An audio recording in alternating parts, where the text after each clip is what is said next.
Hey guys, welcome to Massive Iron Live. Happy Friday, July 18th. Glad you guys are here. Welcome to the live party. Massive Iron Live is the longest running live lifting podcast and Q&A in the history of the universe. Let's see if we can move the camera a little bit more. So how you guys doing? Hope you had a good week. Hope training is going well for you. We are here to unpack the mysteries of muscle building and provide you with practical, real-world answers. That's not a made-up script that I just wrote down. That's what we do. So if you guys have any questions, post them up. I'm here to help. I will stay on as long as you have questions. And let me know how your training is going. How you, what split you're using, what protocol you're using. If you're using something from the Massive Iron world, I would love to hear about it. My training is going really well. Had a wonderful bench and chest session on Monday, a really good back session on Tuesday. Probably my best back session in a very, very long time. So I was happy with that. I will tell you, I tried dumbbell pullovers for the first time in forever. And I have a bench back here, a massive iron bench, and it is so stiff that just getting on it felt like I was laying on concrete. I tried the old dumbbell pullover, didn't really work too well for me. So I'm going to be trying the cable pullover this week. I've always wanted to try it, have never tried it, and that is on my to-do list. So before we get started, I want to encourage you guys to, let me just find some stuff. Please come over to Instagram and follow me. I'd love to connect with you on Instagram. And coaching is what I do for a living. So if you're interested in help, if you're frustrated with your results, please check out the coaching tab at my website, superlivingtoday.com. I would love to work with you. I do coaching differently than nearly everybody in the industry. And I'm proud to say that. I will say the way I coach, it gets a lot of criticism because I check in with my clients Monday through Friday. And for most of my clients, they're just used to it. That's the way we do things. But in the coaching world, generally what coaches do is check in once a week via email, check out the spreadsheet, say, make this adjustment. That's all good and well, and I'm not putting down that type of coaching, but that is not how I coach. I'm with my clients every single day. I check in at least once a day, see how things are going, check your weight, check your workouts, check your form videos. With me, you can send form videos 7 days a week. You don't have to ask. And one of the big differences in the way I approach things as a coach is I'm not just going to hand you a program and say, make adjustments, make minor adjustments to your progression approach or diet. What I really like to focus on as an integral part of the process is exercise form, making sure you're getting everything you can out of a lift, because handing you a to-do list isn't coaching. Okay. And I might be stepping on some people's toes here, but it's not coaching. You don't go out to a football field and hand the players a list of drills. You have to actively engage with them and improve and say, try this and adjust this. That is where the magic happens.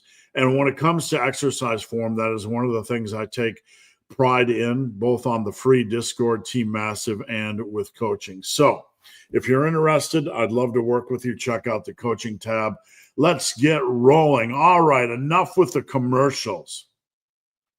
You're here for the shenanigans and the fun, right? So am I. I love doing this every Friday. I really, really do. So before we dive in, let's go to the bottom of the pile real quick. How would you go about creating a diet and making sure the client you coach stick with it? That's going to be individual with the client. When we do our onboarding call, everybody has different goals, right? I ask questions like, do you track calories? Do you like to track calories? How consistent is your nutrition? How, what are you struggling with? How are you doing with alcohol? All these things, so we can piece together a big picture.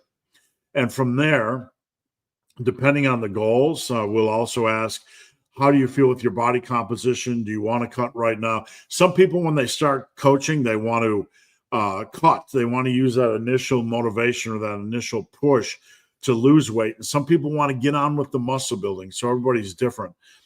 Everybody wants a different degree of assistance when it comes to diet. Some people want to submit photos of their meals every day. Some people are in a really good place, and we just set a calorie and a minimum protein goal, and we watch that compared to the body weight. So it really is individual. Some people, I break down a meal plan based on their preferred foods.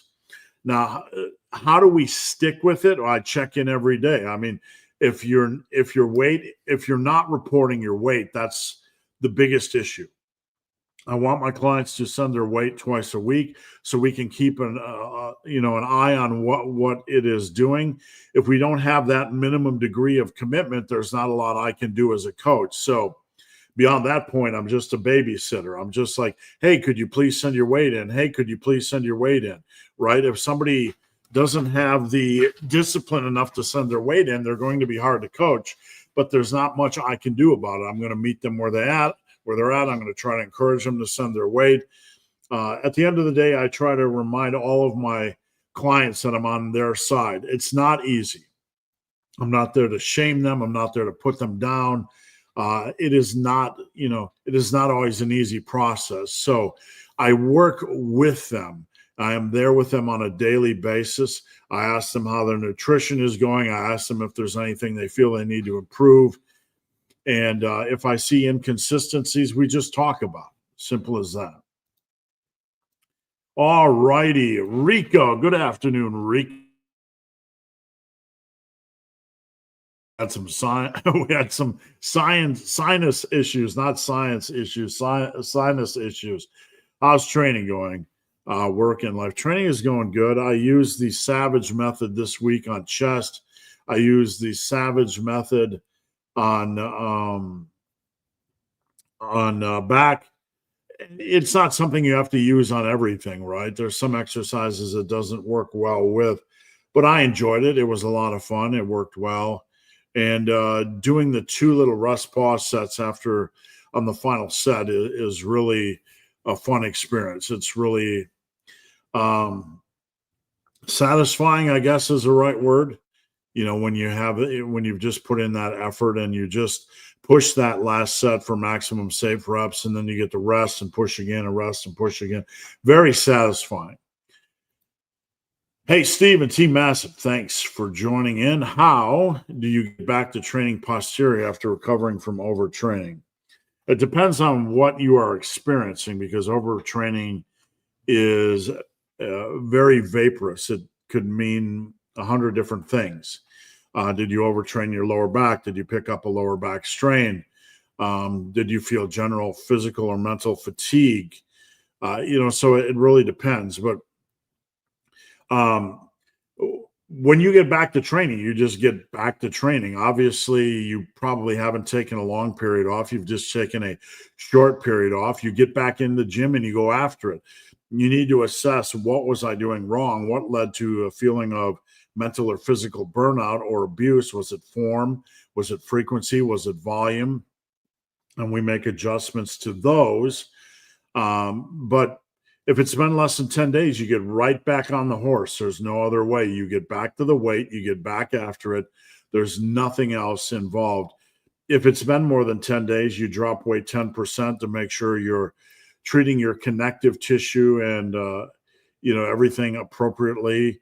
The connective tissue will decondition a little bit. You might have that muscular strength, but if it's been more than 10 days, we want to drop weight about 10% and then get after it. What are your recommendations for bulletproofing the lower back and making it strong? Number 1 would be to stop bulletproofing it. Okay, so let me explain. Like, what did he just say? That sounds very, very confusing. Depending on your posterior lift base, squats, deadlifts, RDLs, whatever you got going on, there's a lot of stress being placed on your posterior chain and primarily your lower back. Your lower back is almost always one of the weakest muscle groups involved with the posterior movements. squats, deadlifts, RDLs. So we have to be very, very careful if we are picking up lower back stress. It's not that we need to bulletproof our lower back. We need to probably bulletproof our form on these lifts and be a little bit more patient, a little bit more forgiving in our programming, not be over reliant. Let the lifts come to us safely. Let the reps come to us safely. Many lifters over push on the squats and deadlifts before their form is solid, before their lower back has had a chance to get up to speed. So in most cases, they don't need to bulletproof their lower back. They need to adjust their programming. They need to dial down the squats a little bit, dial down the deadlifts a little bit. Let's get the form nailed. Does that make sense? So a lot of times what you see is that somebody will be attacking the deadlift or the squat, and they'll pick up some lower back stress, and they think I need to add in lower back training. Okay. Usually that's not the case. We don't want to add more cumulative punishment. There are some cases where adding in, back extensions makes sense. But in general, we have to look at how your form is doing on your squats and deadlifts. Maybe consider pulling back on the volume a little bit until we can improve that form, or simply because we want to pull back on the cumulative punishment involved with that lift. Again, the lower back is almost always one of the weaker muscle groups, if not the weakest muscle group, involved with posterior chain movements. You have your hips and glutes and quads and hamstrings and upper back and traps, and not just posterior, but involved with those movements in general. And for almost everyone, not as a rule, but just as a general statement, for almost everyone that gets involved with squats and deadlifts, you're going to reach a point where you're adding strength, whether your form is good or your form needs work or whatever. And the lower back is going to be the weak point in that chain. Your quads are getting stronger. Your upper back is getting stronger. The lifts are getting stronger. But your lower back might linger a little bit and might, hang behind a little bit. And we need to get that lower back up to speed. About 2.5 years into training, into squatting when I was 18, about 20, halfway between 20 and age 21, I threw my lower back up.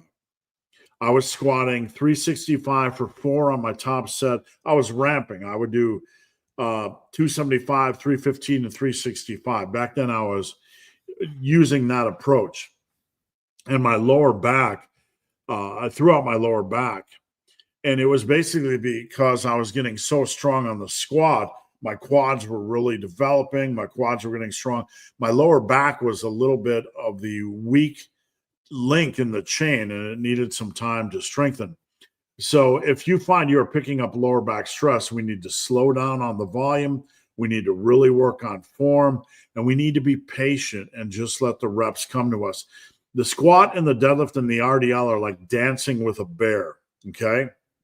So you need to let the bear lead, and you need to take the steps when the bear allows you to take the steps.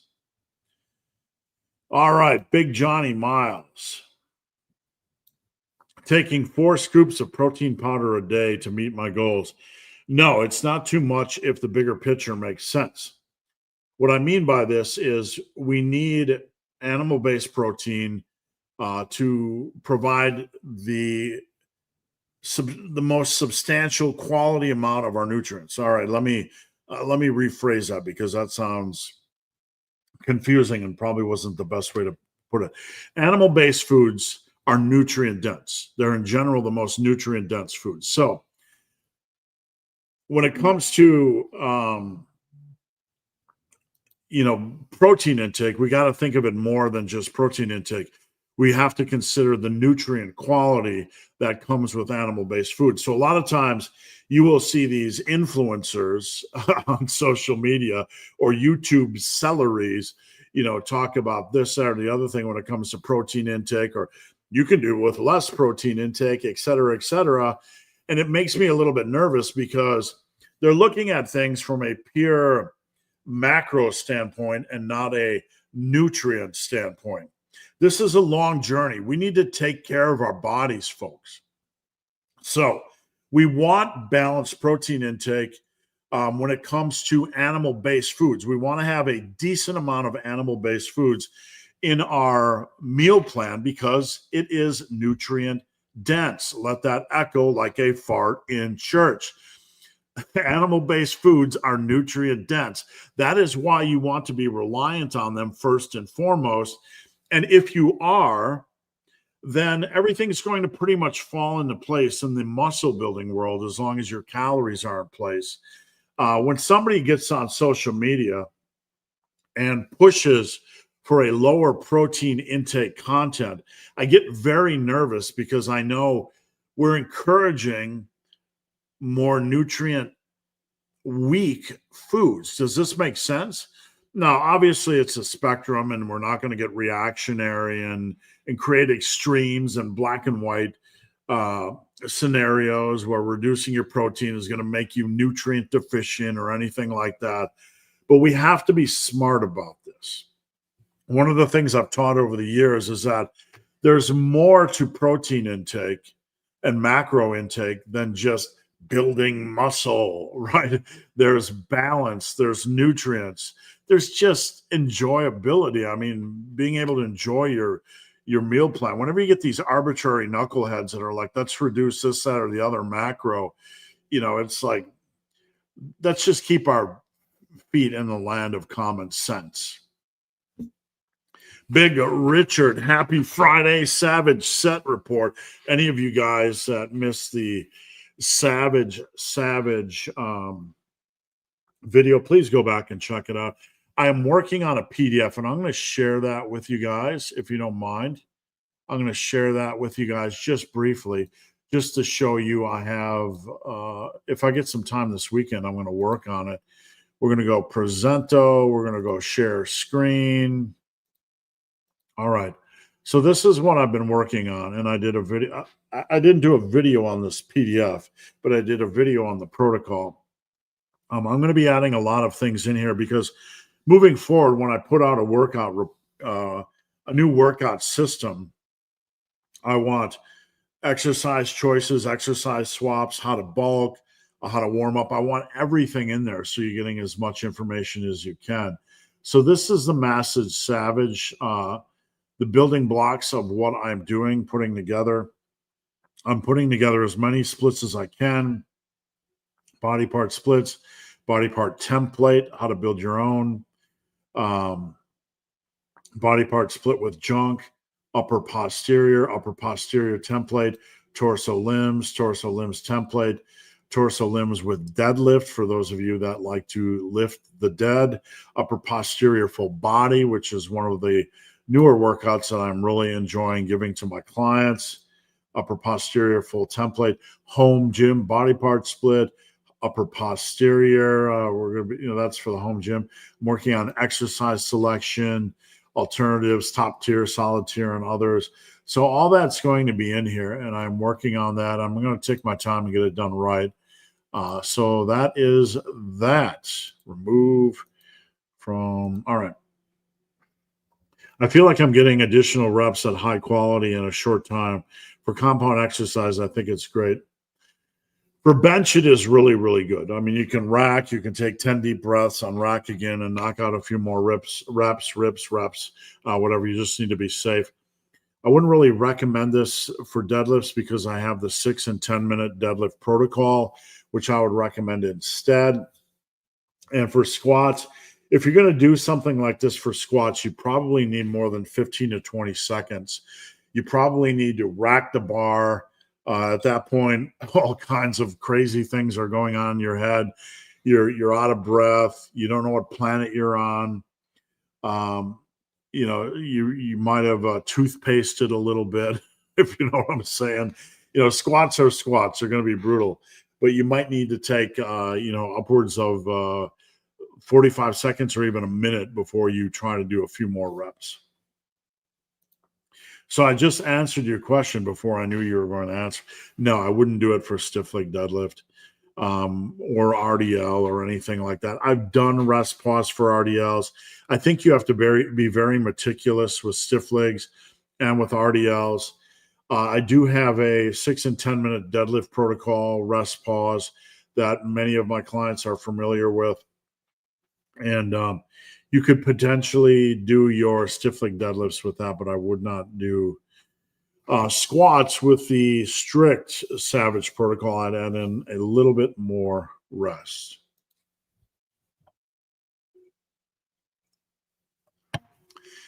All right. Just have to down my energy drinks. Where are we? What are some good at-home exercises for hinges, assuming you're limited on weight? If you're limited on weight, that's something we need to get figured out, because I don't know your situation, but you can't have an effective home gym workout and be limited on weight. Something has to give. So you have to sell a kidney. You have to start an OnlyFans for your feet photos. You have to do something to get some weight at that home gym, right?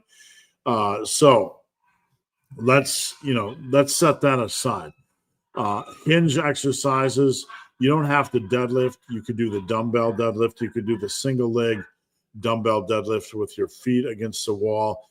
If you don't have enough weight to do a basic Romanian dumbbell Romanian deadlift or Romanian deadlift, you simply need to get more weight, or you don't rely on hinges. It's as simple as that. Regarding the 100-day challenge, once you finish it, in reference to the squat and the plank, do you continue doing them every day? I have a 100-day challenge that only a few people have ever completed. And pretty much anyone that's done with the 100-day challenge is ready to not do any more of it. So once you get done with it, you need to celebrate, eat some cheesecake, pop open your favorite beer or whatever and celebrate, because you've hit a major accomplishment. But if you want to continue on with it and you're a meister of torture, go ahead. I would say this is all very, very speculative, because I've not really had I think I've only had 3 people actually complete the 100-day challenge. Richard, a question regarding the power muscle block system. Is it possible to change the range? Yeah, absolutely. The magic of lifting and programming is that it's just a starting point. Sorry about that. I put out workout systems, but you can evolve it based on needs. This is something I just put up on Instagram this morning. As long as it's reasonable, that's perfectly fine. This is just a starting point. You don't need to bench with 4 to 6 rep range. Within the 4 to 6 rep range, you don't need to squat within that. You can adjust it, based on needs. So you can absolutely adjust it.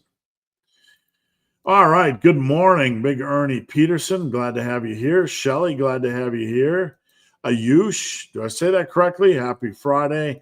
Big Jeffrey, good morning and happy Friday. I love the Massive Iron live stream. Thank you. The longest running live lifting podcast and Q&A in the history of the universe. And that's my claim. But I think it's probably true, but I'm not going to fight anybody over it. But thank you. Thank you. I appreciate you joining in. Big Michael. Gain morning, Team Massive. How accurate are Chat GPT body fat estimations? Cheers from the German werewolf. Good question. Many times I will put in a picture into Chat GPT just to see what it says. I'm pretty used to looking at pictures and guesstimating body fat percentage, but sometimes I am curious how AI is doing. So I will put a picture into the old AI, ChatGPT, and I would say 70% of the time it's reasonable. It'll usually give you a range, and the range is reasonable, but there are times when it's off base. I think it's good at assessing the normal, But when somebody is a little bit lower, a little bit high, under 12 or over 22, I think it struggles with accuracy. Does that make sense? Carlton, good to have you, Carlton. Glad to have you here. Good to see you. Big Joe G. Steve, what is your opinion on dips? Are they harsh on the shoulders? They can be. Are they the upper body squat? A little bit of hype. I mean, why do we need to create the upper body squat? I mean, that's good. That's kind of a nice little title for the old YouTube video but generalization, a great exercise. But yes, they can be harsh on the shoulders. You have to focus on good control when it comes to dips. You have to focus on controlling down. You don't want to, it's not like an ass to grass scenario where the lower you go, the better you get. You need to lower naturally because we need to have a natural feel for this exercise. So you lower it to the point where it feels natural and you press back up. You want to have good control. You want to avoid the torso rocking. Let me see if I can find a video of me doing dips. Hold on. I have one good one. Dippy poo dips. Hold on. Just give me a second. If I can find it, I find it. If not, we'll move on from life. Just give me a moment. I have one good video. I mean, when I started recording myself in the gym, it's not like I had the, foresight to say, like, all these videos I'm going to use someday on my YouTube channel. A lot of times I was recording them, for Instagram or to see how my form looked or just because you could. I mean, it was the wild, wild west of the internet, right? We were documenting everything because we were knuckleheads. If I can't find it on here, just give me one more second. I really want to show you guys what a dialed in dip looks like, in my opinion. ... Oh, here we go. That's wonderful. I have to make sure that the volume is down. Now ignore the right part of the screen. Let's look at the left. The sexy guy on the left-hand side of the screen. That would be me. You want to have a little bit of forward torso lean. And you want to kind of keep that head locked in with your torso. You want to control. I'm doing it with, obviously, with a slingshot here, but you want to control the weight down to a natural position. See that good control? And then I pop back up, control down, pop back up. And you want to really keep that torso locked in. When I push up, I think about pushing the elbows together towards the center of the body. You really want to have good control during the eccentric. Good control during the eccentric so you can keep that torso locked in. And then I like to really focus on a focused amount of power to lock out. Does that make sense? It can be very, very hard on the shoulders for some people. And don't feel guilty if it's hard on the shoulders. It's, that's lifting. You're not going to miss anything if you can't do dips. But if you can do them and you like to do them, certainly add them in to the mix. Andreas, good to have you here, my friend. Salutations. Took the heavy overhead lat DDP machine overhead bulldozer straight to Rain Man PRs on all lifts. Excellent way to put it. Excellent way to put it. Big Zach, how's it going? Good to see you. Good morning, and Team Massive. Big Justin Jones, good morning. A lot of these people that aren't clients of mine are also on Team Massive. You can check out the link to the Discord server in the description of yesterday's video. We would love to have you come join our free, that four-letter word, free Discord group. How would you go about creating a diet? Oh, we did that one. Sorry.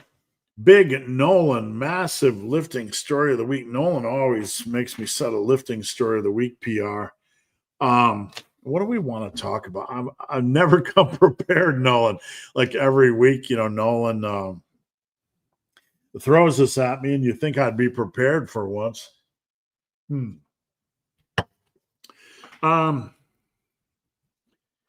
let me talk about the time a grade school class in Texas all sent me notes when I got my hamstring injury. So back when I was approaching 50, I was training. I had my eye on the all-time over 50 powerlifting world record. At the time, I was about 30 pounds away when I was training for it. This is the all-time record. It's not a class record or federation record. I was training for the all-time over 50 world record. Things were going smooth. I was about 30 pounds away. I didn't really care if I got the record. I mean, it would have been great. But just to compete and to be in the top 3 all-time in a weight class, a real world record, that would have been fun. I mean, I won't lie. I would have loved to have it, but, Anyway, I tore my hamstring. I was very transparent that I was chasing this on Instagram back in the day. Tore my hamstring. And somebody that was following me on Instagram was a school teacher in Texas. And they used my story as a story of resilience. I guess one of the Superman movies was out at the time. And, one of the overarching themes and like the when building a script, the hero's journey, if you're familiar with the hero's journey, is the whatever it is, the great challenge and the rebirth and all that kind of stuff. We're not going to get into that. Those of you that are familiar with it are familiar with it, but they used my story as a teaching moment, I believe, for second graders or third graders in a grade school in Texas. And they talked about it, and they all made me cards with Superman on it. And they try not to get choked up. It was still an amazing memory. They all sent me cards with words of encouragement. And I still have these cards to this day. Let me see if I can find it real quick without wasting your time. It just was unexpected. I received all these cards of encouragement from all these grade school kids, and it was super inspiring. It was very, very inspiring, very, very unexpected, and definitely, things like that make you think deeply about who is actually watching, who you can impact, that sort of thing. I'm scrolling through my Facebook to see if here it is. Here it is. Okay. I'm going to show you guys real quick because I do have a picture of the shenanigans. Present, share screen, the book of faces. So this is what they sent me. And some of my details might have been foggy. Right now, my eyes are a little bit watery. Kimberly Schwenke is a school teacher in Texas. Her students all took the time to send me cards of encouragement. At that time, when Superman was injured, they came with support. My students wanted to remind you of perseverance.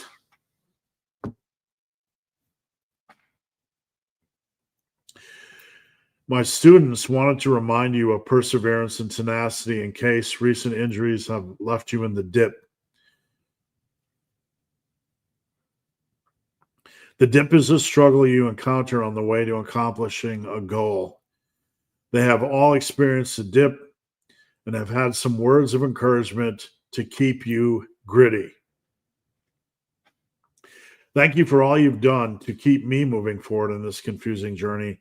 Thank you for helping me teach my students about grit.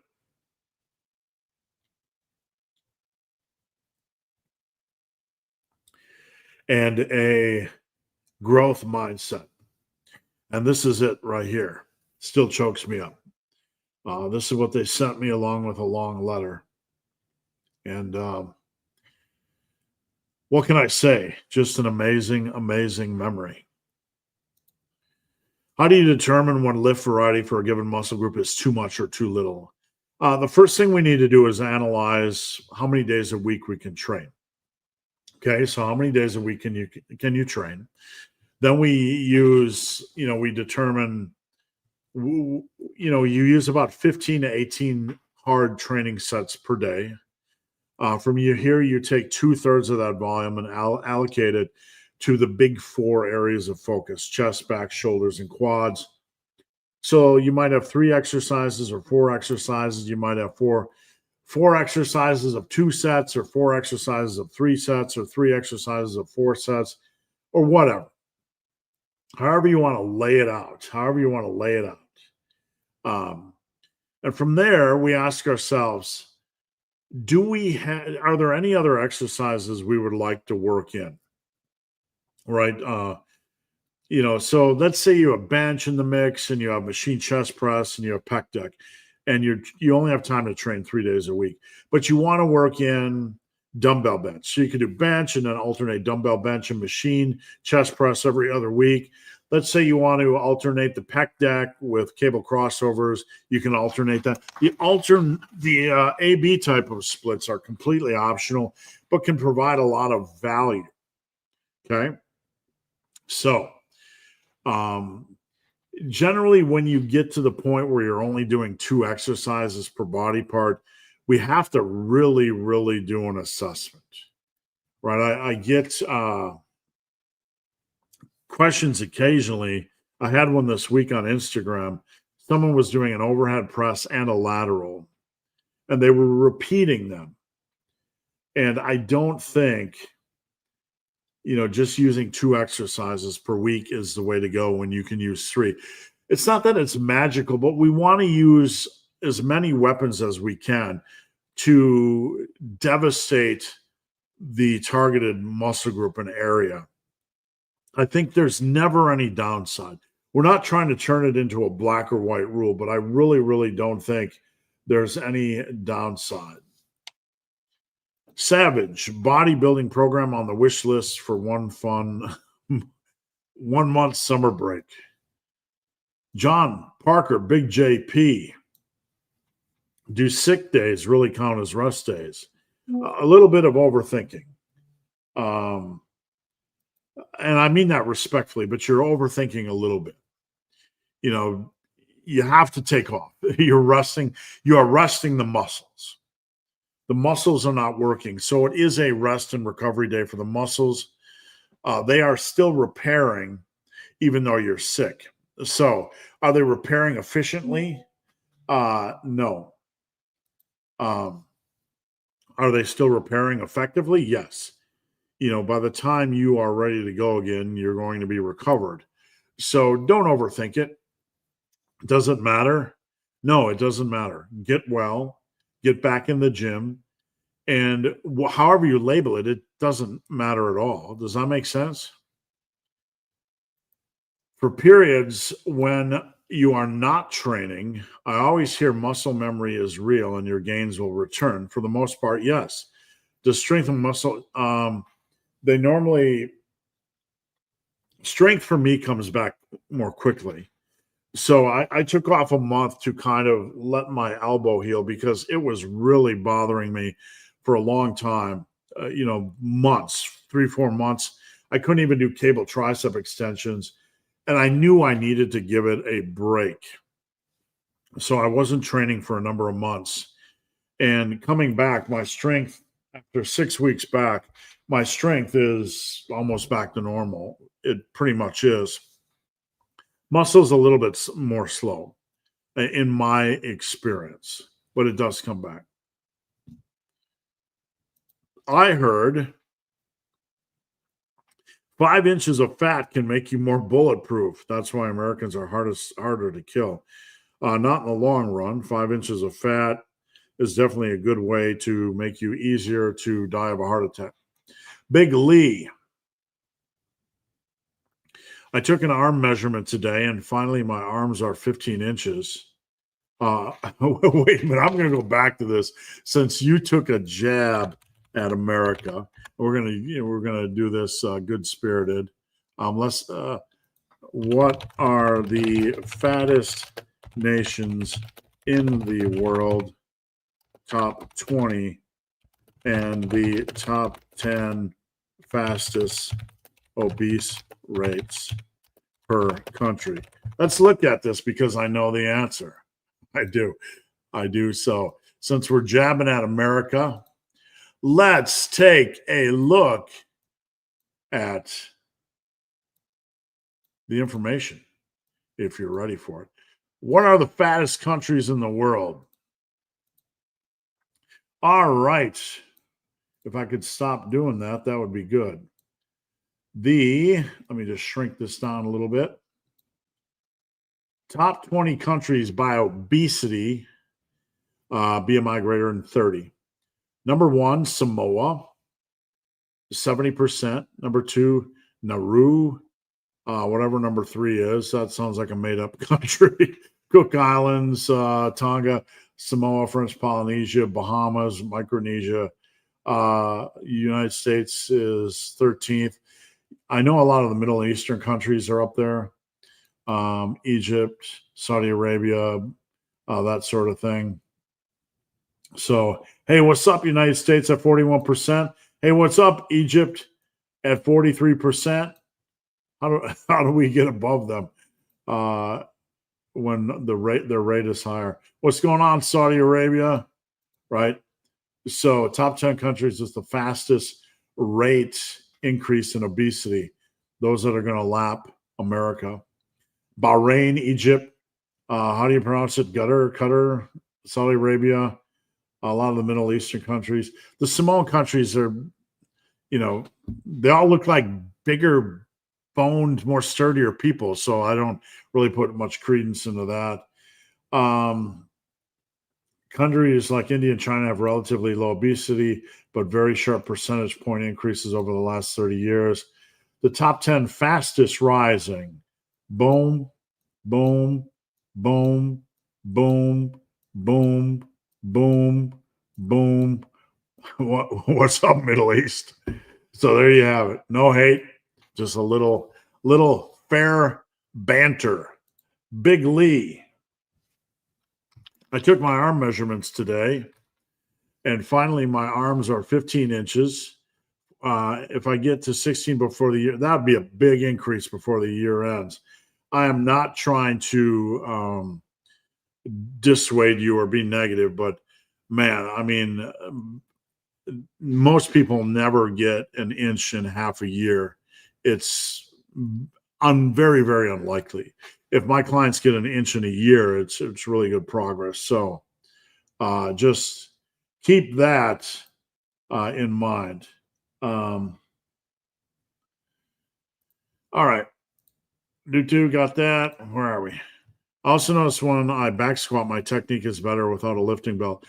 Is it normal? It can be normal. I mean, it can absolutely. I mean, lifting belts are always optional.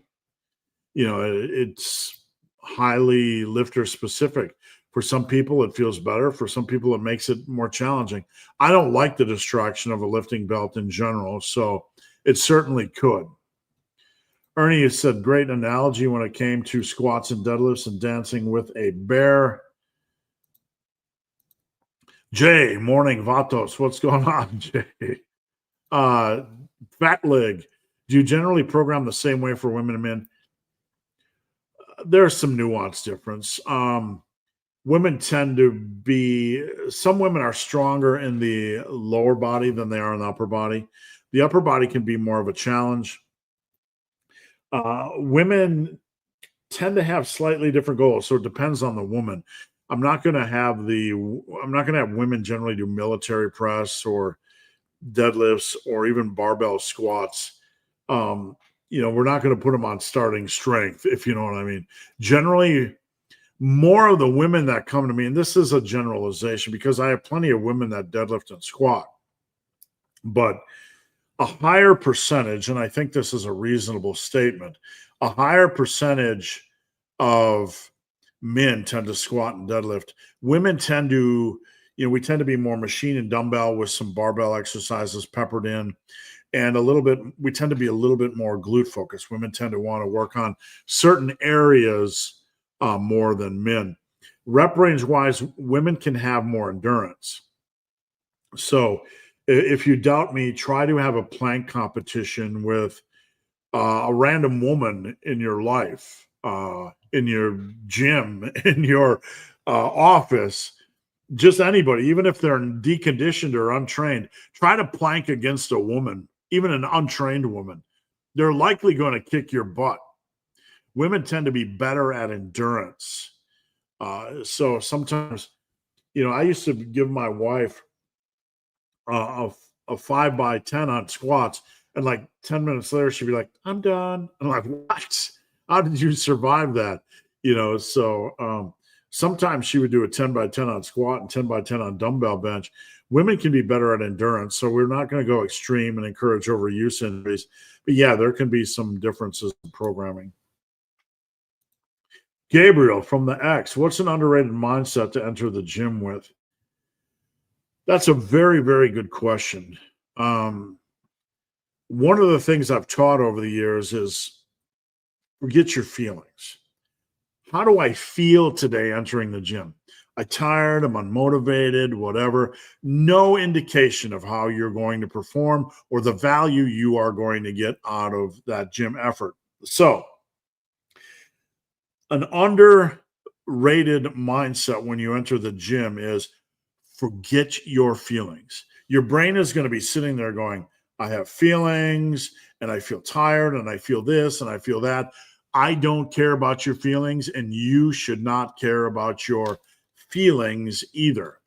Just because you're a little bit fatigued or a little bit unmotivated or undermotivated or stressed or have a million things on your mind doesn't mean you aren't going to train hard, smash progress, and have a super productive workout. So you have to understand that how you feel and what you're about to do are two separate things. Feelings don't matter. There is a task at hand. Get in, do what you need to do, get after that first set, and let things come to you. Now, I'm not telling you to be reckless. If you're fatigued, if something's wrong, I'm not telling you to go into the gym and punish the body. We have to listen to the body. But I have hit some of my biggest all-time squat PRs on 4 or 5 hours of sleep. I felt tired. I felt like it was going to be a crappy workout. How we feel isn't tied to our muscular or physical capabilities in most cases. Does that make sense? I feel sleepy. That doesn't mean you can't lift up a heavy rock. You just feel sleepy. Maybe you can't lift up a lot of heavy rocks, but that's just something that we need to create a disconnect between how we feel and what we are about to undergo. Feelings don't have any place in that. Big Lee, I caught, the mother of my children watching Joey Swole content. I'm planning for applying for full custody of the kids. Just keep us updated on that situation. Nap time before my late evening back workout. I appreciate you tuning in, Michael. Just flushing the toilet, scratching myself, and opening the fridge hurts my tennis elbow, my elbow tendonitis. Did yours just go away? Yeah, I didn't really notice my elbow tendonitis going away at a substantial rate, but it did. I just started using VersaGrips and it did. You're probably in the more advanced stages, so just do what you can do to mitigate the pain. Any suggestion on lowering SHBG? I just pulled this up when I had Chat GPT up. So we're going to pull up some of our AI because I am not an expert in this. I've never sat down and said, how do we lower? It's just not my specialty. So one of the things I'm never going to do on this channel is try to give advice on something that, is not my specialty. If I don't have a strong opinion or I'm undereducated, I'm not going to be shy about that. I have no idea, and I'm going to tell you guys that I have no idea. This is just what ChatGPT says. To lower sex hormone binding globulin, you need to address factors that influence liver function, insulin sensitivity, do. Increased protein intake tends to reduce SHBG. That could be because people with higher protein intakes are perhaps taking better care of their body. So let's be really careful about some of this information. Address nutrient deficiencies, optimize insulin sensitivity, stop eating junk food and fast food. All this advice is pretty straightforward. Take care of your body, stop eating junk food, stop eating fast food, stop eating junk carbs, gain muscle, reduce fat, lose weight, dum dum, moderate fiber intake, and control estrogen. Um, Things that raise it: alcohol, high soy. I don't know about that. That's oral contraceptives, hyperthyroidism, etc. So basically, it's what I figured. You know, stop eating like a 5-year-old, dump the chips, dump the ice cream, dump the alcohol, or moderate it a little bit more.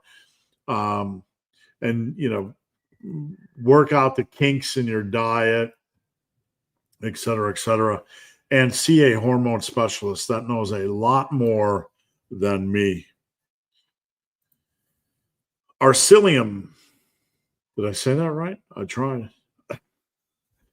Okay, good to hear that after a set, others are in a state of delusion. I just did a set of, you survive a set of Bulgarians. There's a good state. You're wondering what planet you're on. You're hallucinating. You're wondering why you even bother. You're thinking about the video games that you could be playing and why you chose to lift weights or do Bulgarian split squats rather than stay home and play Call of Duty. Speedy. What do you think of my split? Back, chest, shoulders, arms, legs. It's okay, but the issue is chest and shoulders are going to be crammed a little bit. You could get it in, depending on, everything is going to come down to weekly volume, but chest and shoulders are rammed just a little bit. You might want to consider maybe moving some of the stuff for shoulders to the arm day and doing like arms and shoulders. I don't know. There's many ways to do it. I would have to see the actual exercise selection because a split doesn't tell you much. It's like seeing a beautiful person on the street. That person looks beautiful, but it tells you nothing about their personality or having to deal with them, right? So I would have to see more information.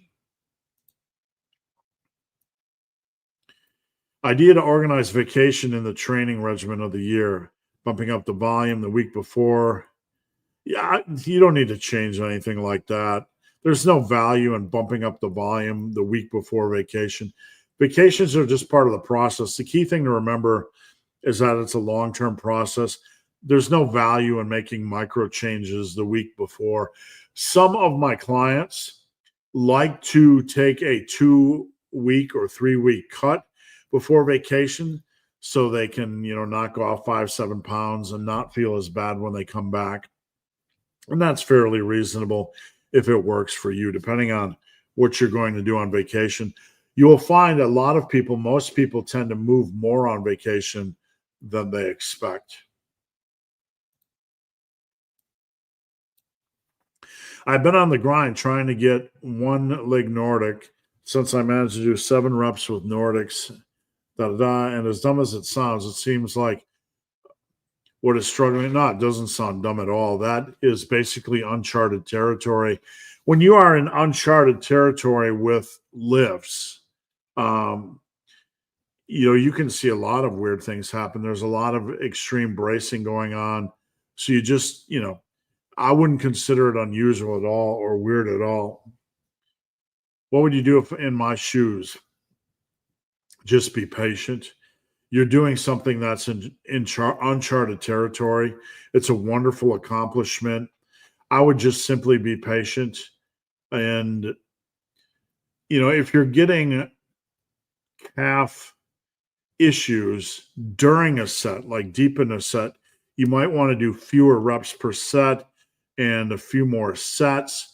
If it's, soreness or whatever, you basically just have to, adjust your number of rest days. There's really nothing more you could do.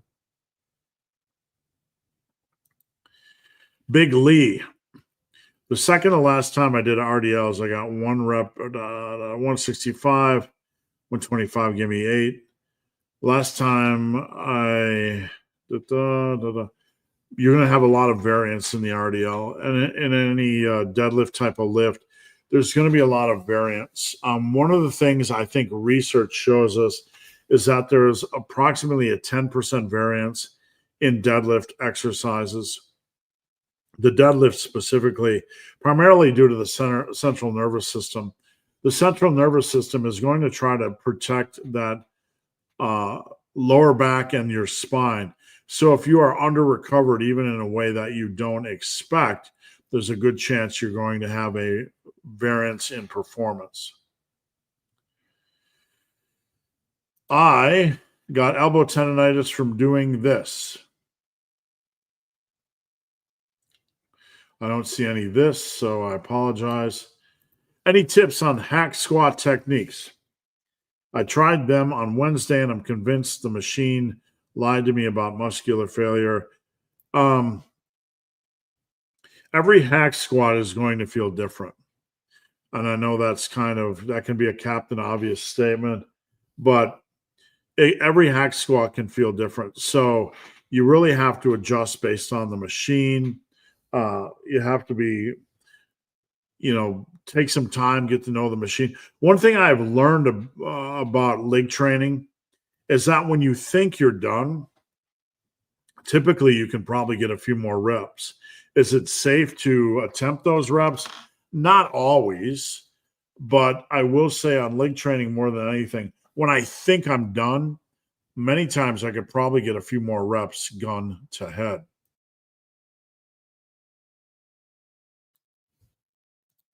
Big Eric at Michael Grossi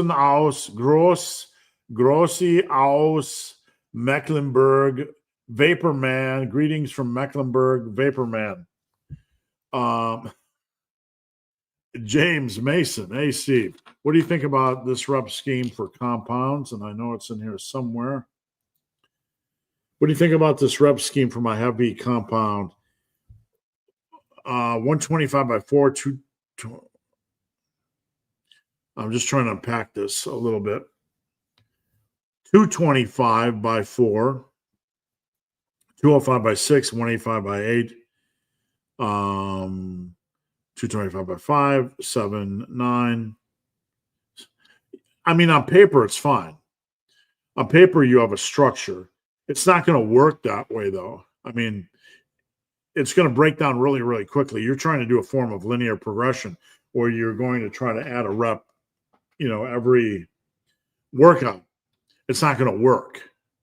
Linear progression, especially because you're already strong, that's going to absolutely take a dump really, really quickly, not to be crude. I mean, if you want to, over time, try to move your 225 by 4 and your 205 by 6 and your 185 by 8 up a rep and then up another rep and then get to 6, 8, 10 before you add 5 pounds, that's perfectly fine. The issue I have, is that if you're trying to do it every week, you're going to run into a problem. And I highly doubt you're trying to do it every week.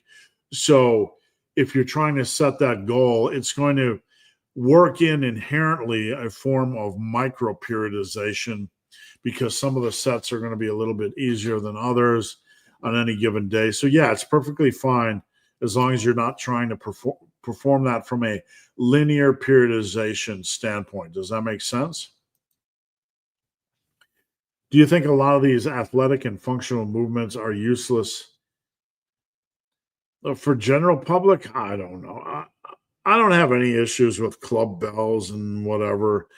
Whoever is using them, whatever, right? Every era has its fads. In the 70s, you had men with shorts, jogging, doing aerobics. So every generation has its fads. As long as people move, I'm happy. I'm not here to judge their fashion styles, judge their beard styles. I'm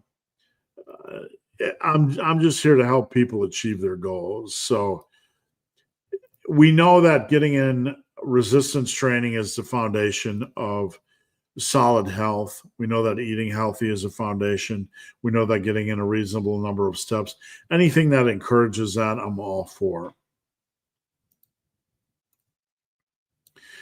Useless compared to the big basic movement. I wouldn't say we're trying to compare apples to oranges. Doing both, right? You resistance training is your base, and then if you want to have in conditioning work or sandbag work or kettlebell work, sandbag work or kettlebell work or club bells or whatever you want, go ahead.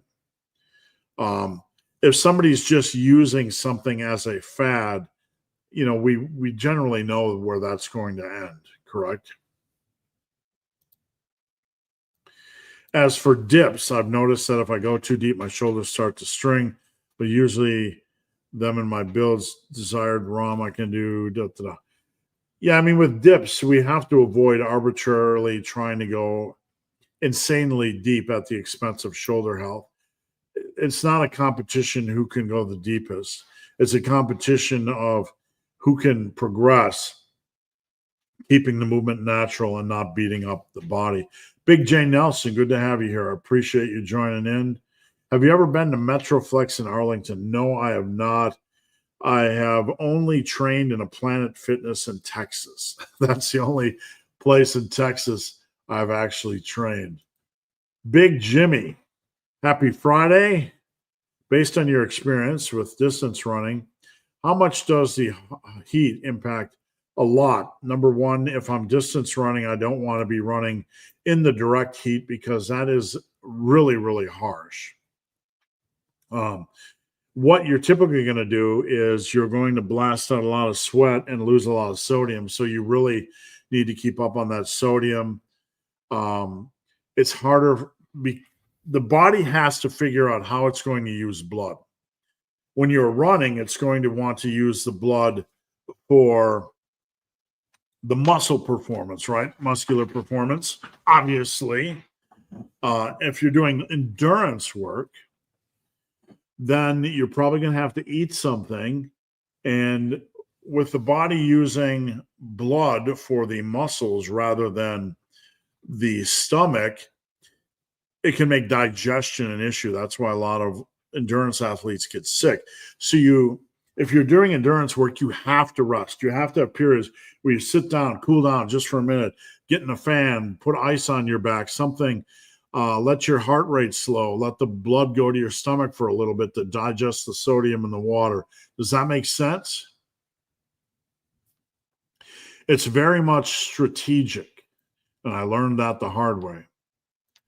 Today, I tried decline easy bar pullovers.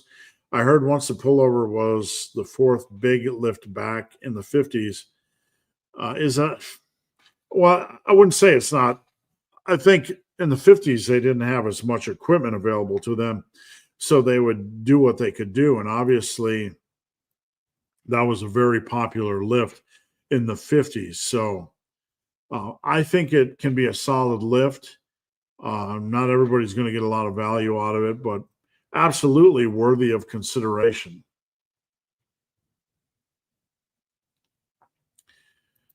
Big Paul, how's it going, Paul? Good to have you here. Mo, I recently saw your 5, 10, 10, 20 bench workout. Is it the same weight for all sets? 100%. 100% the same weight for all sets.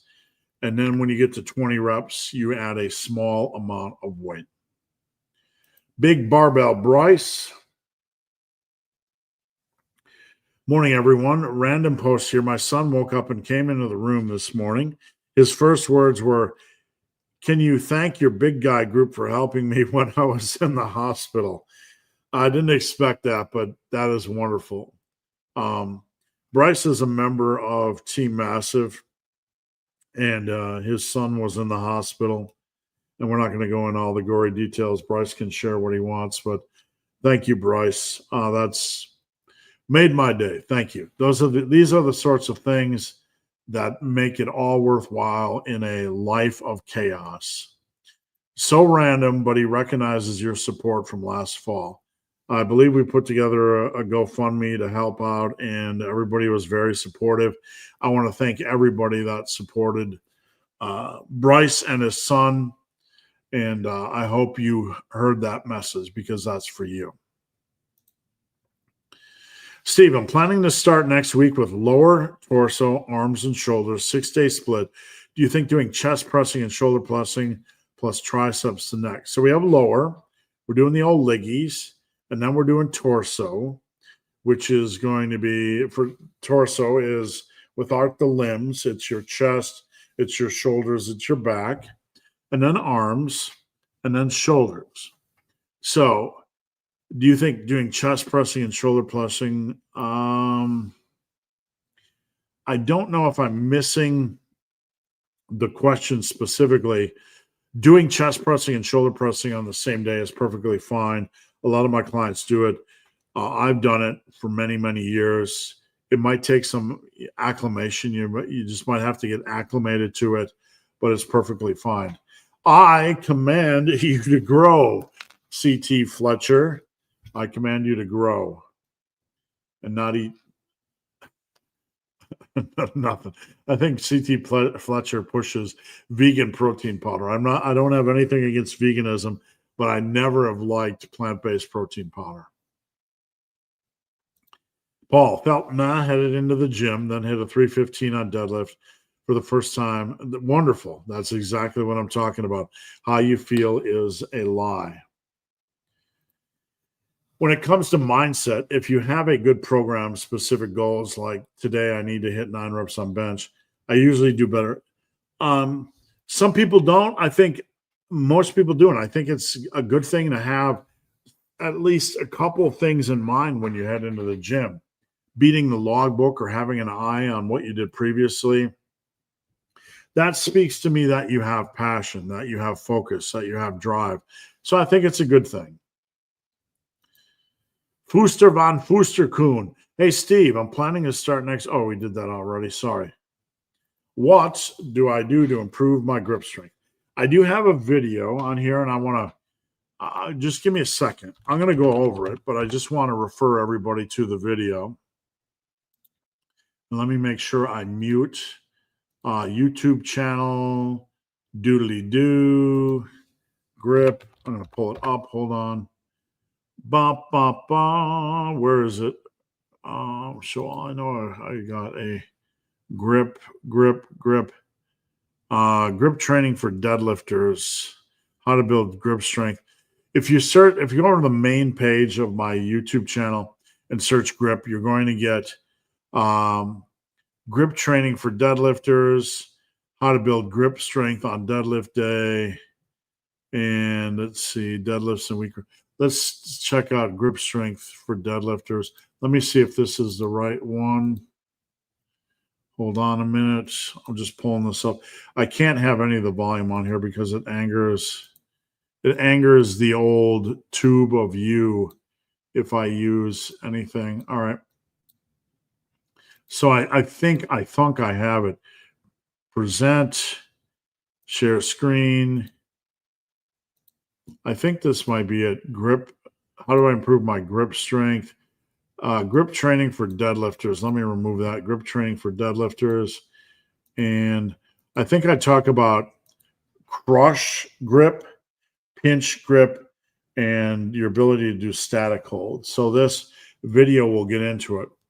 But you have crush grip. You can use Captains of Crush grippers, which is an excellent way. And don't buy the whole set immediately because the more advanced stuff is impossible. But Captains of Crush grippers, you can work those pretty much at any time. That's your crush. Pinch grip, you can do pinch grip with pinch grip is basically your thumb and any number of fingers. So pinch, you can take 2 plates or 1 plate and just hold it like a dainty little teacup. 1 finger, thumb and 2 fingers, thumb and 3, and pinky don't want to get over there, thumb and 3 fingers. So you can do pinch grip holds like that. 1 plate or 2 plates for more advanced. And then, so you have crush, you have pinch, and you have like a static hold, hanging from a rack or just holding a weight out in front of you. Those are really good ways to work on your grip strength. Is it true that megaroids can change your sexual. I don't know. I'm not going to touch that with a 22 and a half foot pole. Is that what they say on the Grinch? I don't know. Is it 22 and a half foot pole? I don't know. That's outside of my area of expertise and experience. Can confirm about Bulgarian split squats. I say a prayer before every set. Yeah, that's pretty normal when it comes to that exercise. Fooster von Fooster. I probably do like 6 sets for back and chest each torso day, and 3 incline overhead and 3. That sounds reasonable. Weekly volume, your back is a little bit on. If that's your weekly volume, your back probably needs a little bit more back volume. Big Paul, thanks, Paul. I plan to do 6 sets. Okay, we got that already. Sorry. Do you warm up your knees before squatting? I don't specifically. If you feel the need to, go right ahead. You could do some leg extensions or leg curls or stuff like that. You could do something like that.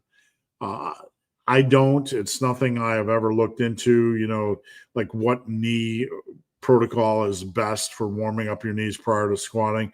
I don't. It's not my area of expertise, but I would look into it.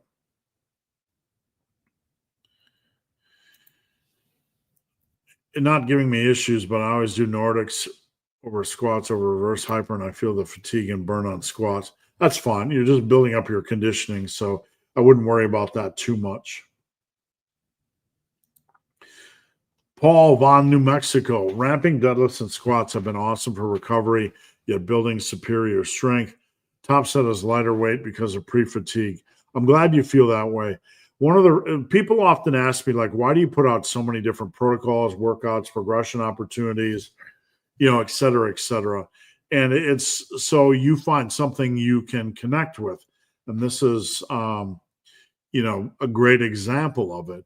You simply found something that works really well for you, and that's going to be motivating. And I'm happy to hear you are absolutely crushing it. Nolan. That was a great story, Coach. Thank you for sharing. You have a huge impact on so many of us. Thank you, Nolan. And Nolan has been a client of mine for a long time. He's made amazing progress. I can see his future. Nolan doesn't know it, but he's like a son to me. All of you guys are when I get to know you. So just keep killing it, Nolan. I appreciate what you're doing, and I want to see the amazing future that you deserve. Best supplements for a 57-year-old man. You want to cover your bases, obviously, so make sure you're getting in like your D3, K2, B12, probably creatine for focus or nootropics, and maybe a little energy boost.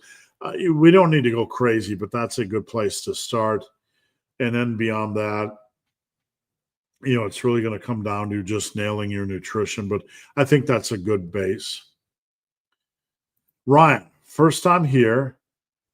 Why would squat and deadlift? Why would squat and deadlift be close to each other? Squat is 315 for 4x6. There's a number of reasons. When it comes to strength, you have limb lengths, you have leverages. Some people are built for some lifts. I have longer arms. I'm more built for the deadlift. I have shorter legs. Some of it can do with maybe you're naturally quad dominant and you're better at, deadlifts or squats or hamstring dominant. It could be a degree of dominance in a muscle group. It could be technique. It could be limb lengths and leverages. It could be any of that. So there's really no we can just speculate, but you never really know for sure. The only thing you truly can do is just continue to attack.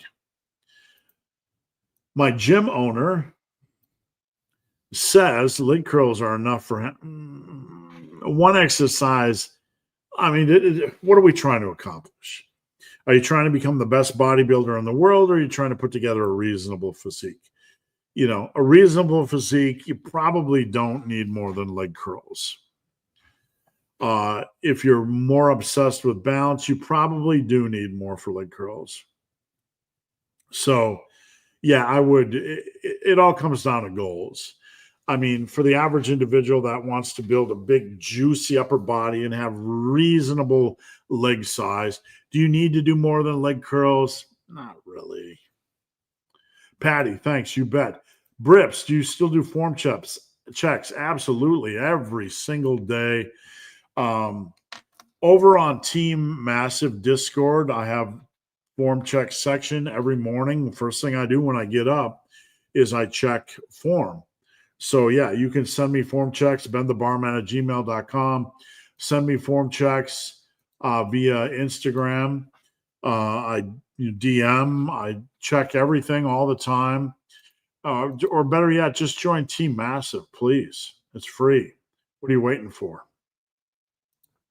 With all this talk about mindset, what happened to making up a fictional nemesis or your coworker that you must outlift or do what Big Lenny, Big Lou did and curse Dale Arnold on every round? I don't know.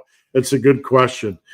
I would say in YouTube fitness and in lifting, there are people that I consider to be my Lex Luthor, right? That I'm like, come on, man, you're so full of crap. The advice is horrible. But when I come down here, everybody's different. When I come down here, it's me versus me. It's therapy, it's rage, it's my time, it's me time. And I don't want those types of people invading. I'm not competing for the Olympia, though. So,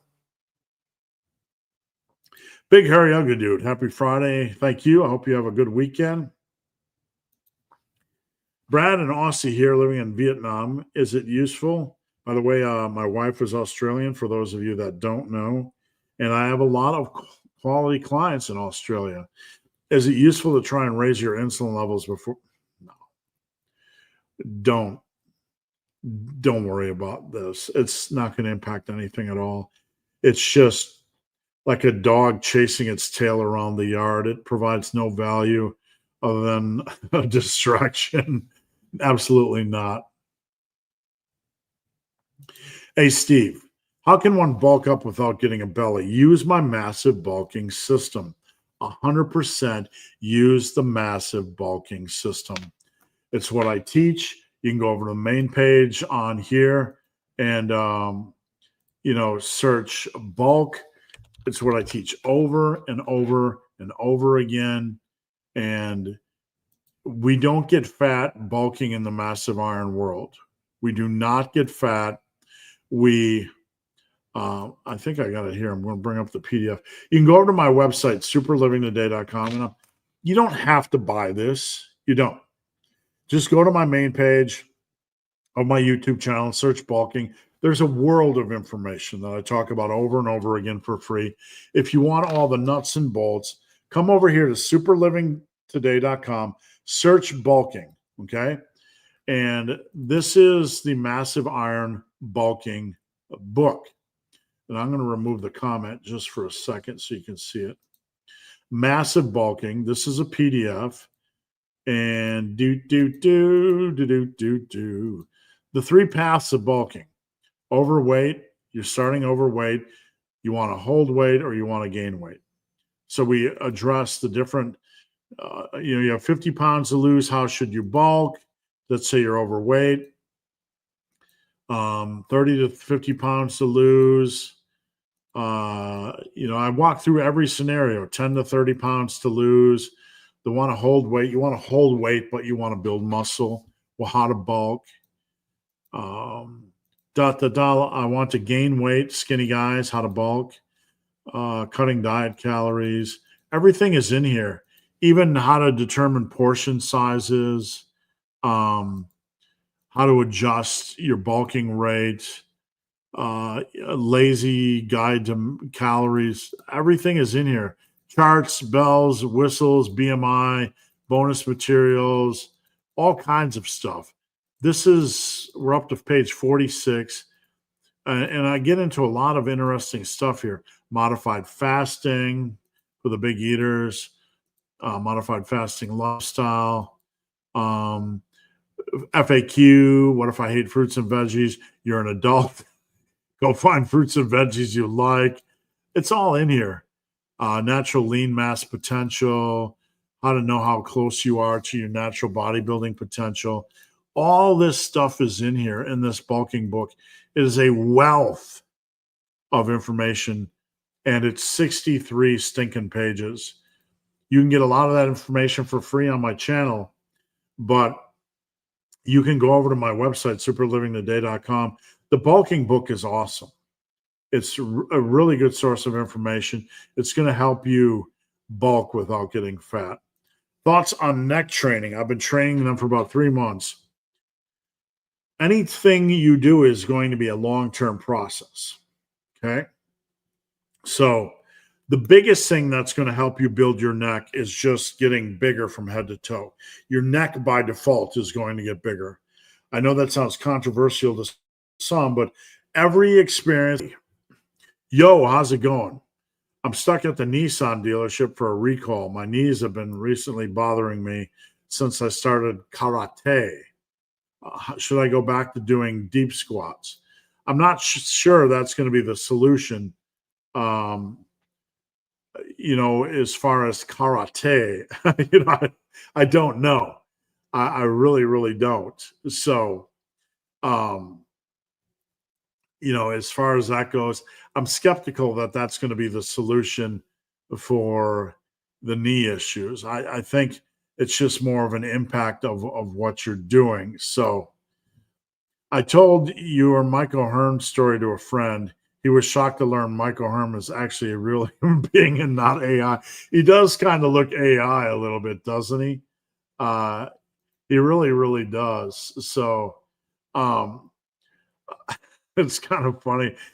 I don't know Mike. I know somebody very close to me.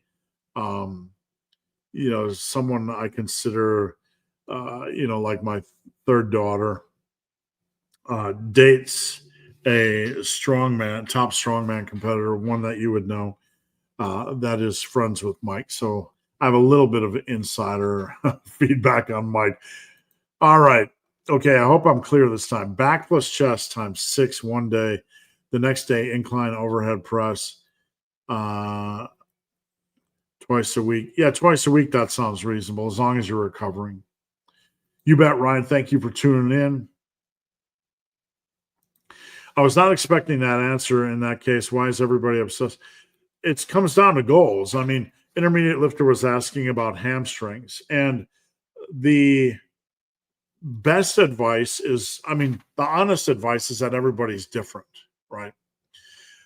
I work with a lot of people that come to me that want to build, that don't want to maximize muscle. They just want to add some muscle. They want to look better.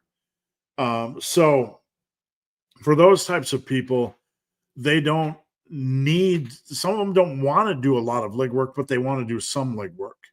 The RDL can be very, very unforgiving and very technical. If you are looking to maximize mass, we need to do more than leg curls. Absolutely. So I don't want there to be any confusion on that. Does alcohol block it? No, it doesn't. A lot of the old school lifters used to drink wine and beer. A lot of power lifters, probably more than bodybuilders, drink a little bit of alcohol. I hate to generalize, but no, it's reasonable. Is not going to impact anything. Where would you fit glute toots, glute bridges in an upper posterior split? Generally, on posterior days, where it makes sense, you could do it opposite of stiff leg deadlift. You could alternate it every other week if you don't want to do it every week, but generally on a posterior day. I haven't had a major injury, knock on wood, other than some aches and pains. I love to lift heavy ass deadlifts and squats. I prioritize form of good recovery. How do I make sure that I never get injured? You can't, my friend. It's the nature of the beast. Um, you want to rest when you need to rest. You don't want to, you have to be careful for overuse injuries. Anytime I do a lot of volume on a specific lift, there's always a potential for an overuse injury. Try to stay in the moderate lane 99% of the time, meaning don't do a lot of overuse stuff, a lot of excessive stuff, a lot of fringe stuff. We want to have fun in the gym, but once you get to about 90% of your potential, like as big and as strong as you ever want to get, you need to determine whether the last 10% is worth it for you. Because let's say the first 5 years you got up to 90%, okay? The last 10% could take you 15 years of grinding with heavy ass weight. And it can be a lot of punishment. So at that point, you need to ask yourself, is it worth it? Posted a deadlift form check on Discord. Thank you. Really helps newbies. That's what I'm here for. Until the day I die and the last breath leaves me, I'll be doing form checks. In lean bulk, say I want to gain a half pound per week, reasonable. If we gain, for example, 0.2, should we increase calories? If it's a little bit slow, there's no harm in bumping 100. If it's very conservative, it's not going to get you fat. It's not going to have you move from 0.2 to all of a sudden 2 pounds a week, right? So it's very reasonable to gain 100. I like to be very conservative with calorie intake. Sorry, sitting here for 90 straight minutes. Sometimes your butt gets a little bit flat. I think you need to be on the Elite FTS podcast. Thanks. They did invite me once. I was moving into this house, so they wanted me to do it in December. I just moved here, and a lot was going on, and we just got disconnected. So I'll try to circle back on that when I can. Do you have any Jeff Nippard stories? He is like Jimmy from Eddie and Eddie in real life. I don't know what that means. I'm out of touch with what that is, but no, I don't have any Jeff stories. I've never met Jeff. I believe he has a good heart. I believe he is a good guy. I don't always agree with everything he says. He doesn't always agree with everything I say. But at the end of the day, there are a lot of influences out there that I think you probably shouldn't spend time with, right? And, but Jeff has a good physique. Jeff walks the walk. Sometimes Jeff overbakes his cakes. He gets too deep in the weeds and can create some fear for lifters. So we just have to be aware of that. 2 questions left. Last call for questions. Get them in now. We are 90 minutes into the extravaganza. Is there a certain age that pushing for plus ones is not a good idea? I mean, I have a lot of 50-year-old lifters that are pushing hard, some in the 60s pushing hard. No. The biggest concern is once you get to the real strong levels and you are really above age 50, is the last 10% worth it? It becomes more of a greater issue when it comes to risk and reward. I'm never going to determine that for someone because it is their life, but it becomes a greater risk reward scenario. I'm on a cut and still getting stronger on the dead. Okay. I heard the other day that losing weight gives better leverages. Most times when you're gaining strength and losing weight, it's because your strength level is still pretty moderate, right? Every lift is going to be different on a cut. People will ask, can I get stronger on a cut? If you bench 315 already, there's a good chance you'll have a hard time holding it on a cut. If you bench 135, there's a good chance you're going to gain strength on a cut because you're relatively weak compared to the average or norm. So there's a lot of factors involved, limb lengths and leverages and existing strength levels. So there's no way to put together 100% accurate assessment of what to expect when you cut. How many sets for bicepticons and tricepticons a week Well, maximum is going to be something that occurs over a long period of time.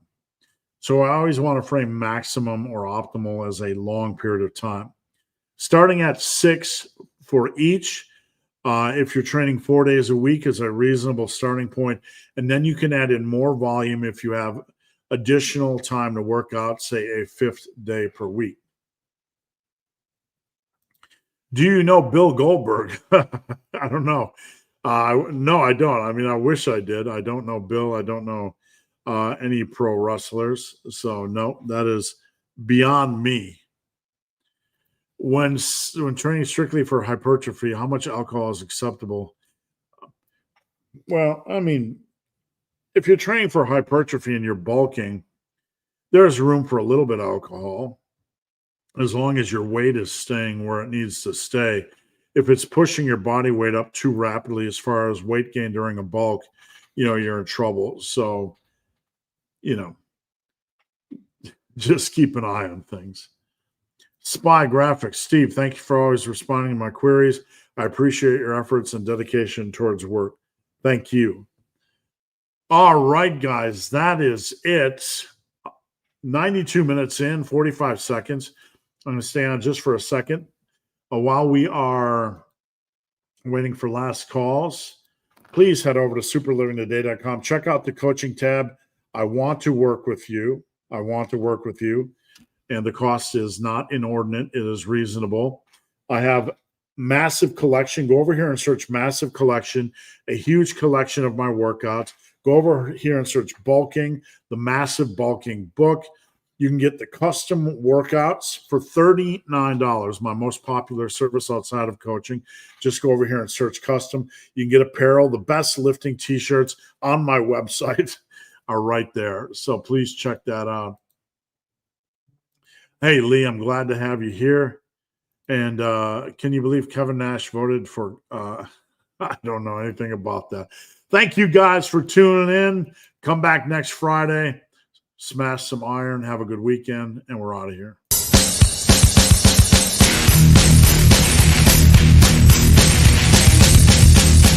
not almost over.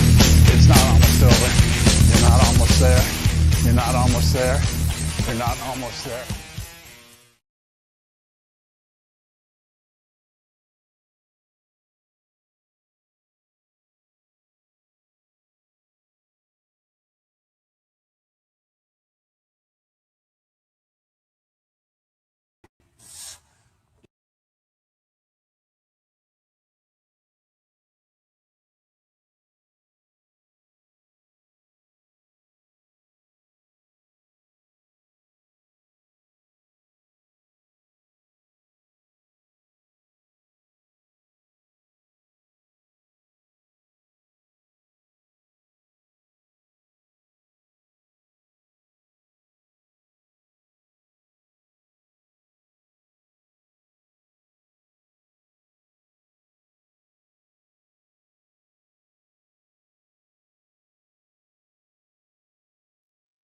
That's a 655-pound Romanian.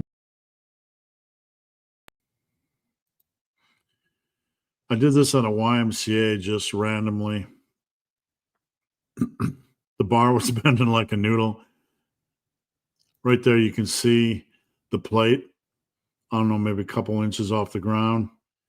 But yeah, that's one of the biggest lifts I'm super proud of.